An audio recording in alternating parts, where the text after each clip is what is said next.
you spoke on it a couple times. You mentioned it during this interview a couple times. Could you break down where did the allegations come from you said something about ratting? Where did that come from? Just like I'm talking to you in the honorable manner, sometimes when you be explaining yourself to certain people and you tell a nigga you sorry and stuff, outside looking in, you'll have people thinking that you pussy just because you saying it. You smell me? Yeah. Like, that nigga say he's sorry, what he sorry for? Or, sometimes in a joke is the truth. You smell me? Mm-hmm. So like when, I think that the biggest thing that people was caught up in was Ralo saying he made it juicy for the feds. When they ain't understanding like, okay, I was intending to pay a group of people to take a charge from me so I can get out of jail. I wanted to get out of jail. That's what you're supposed to do. Yeah. I mean, you know what I mean. Some people say take your own lick. Some people say don't make shit juicy for them people and don't try to finesse your way out and don't try to catch no loophole and things. Some niggas just too hardcore. And these people online is the same people. Oh, he wanted that profit. If it took a profit to get up on these people to get out without a nigga going to jail, then that would need to be done. You smell me? But I thought all my life, that we hated rats due to the fact that these people took certain people off the streets. Put somebody in jail. That was, in this case, nobody have been to jail for me. And nobody ain't even gonna ever go to jail for me. But I did admit that I wanted to pay somebody to take a charge, and they trying to twist it and make it out of something that it ain't. And then you got certain people like my lawyer Brian still went with that shit. He was like, nigga, you gonna fight, I'm gonna do everything with you ethical, whatever you got going on. And some lawyer was like, yo, let's pay. You know what I'm saying? So it just was a big misunderstanding, and that misunderstanding have led a lot of people in the wrong direction. You smell me?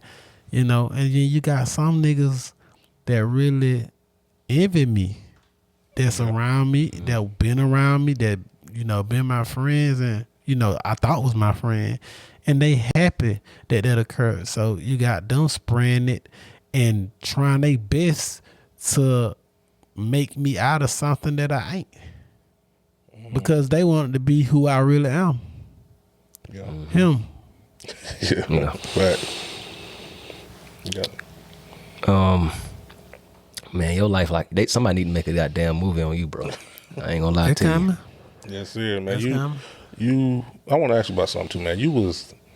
This is old, but you was actually in the room of the infamous Birdman walking out on the Breakfast Club interview. Right. We had Derez Deshaun on our podcast, and he said, man, you was one of the, solid people he knew. He was telling us about how y'all still, communicating. You his partner from day one. He broke it down also. How did that come about? Did Birdman tell y'all was going up there? Like, was you just with him? I don't know if he told the Red, but he damn sure didn't tell me. He didn't tell the Red either. I was just going on now, and then at that time, I'm looking at Birdman like he, any type of person came around, dudes from the hood. You gotta think about it. We looked at Birdman and the Hot Boys with bling bling jumping out of jets and jumping out helicopters, and these, when PT Cruiser was the new car, we just, we loved them. So being around Birdman and being able to just be in his presence was like a gift to me. Mm-hmm. You smell me? Yeah.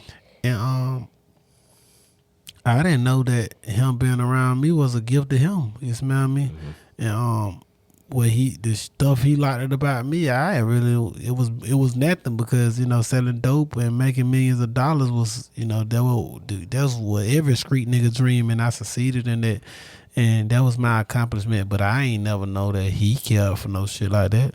But his name is Birdman, so now I was willing to crash out of him. If he would have said eat, his ass was 8, That's just what it was. I was trying to prove myself to him. I wanted it.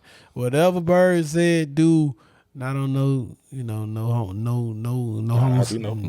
no other weird shit. Yeah, I ain't gonna say that because the LGBT community, I ain't want to disrespect them at all. But If he would have said like do some real nigga shit, some street nigga shit, I would have did it.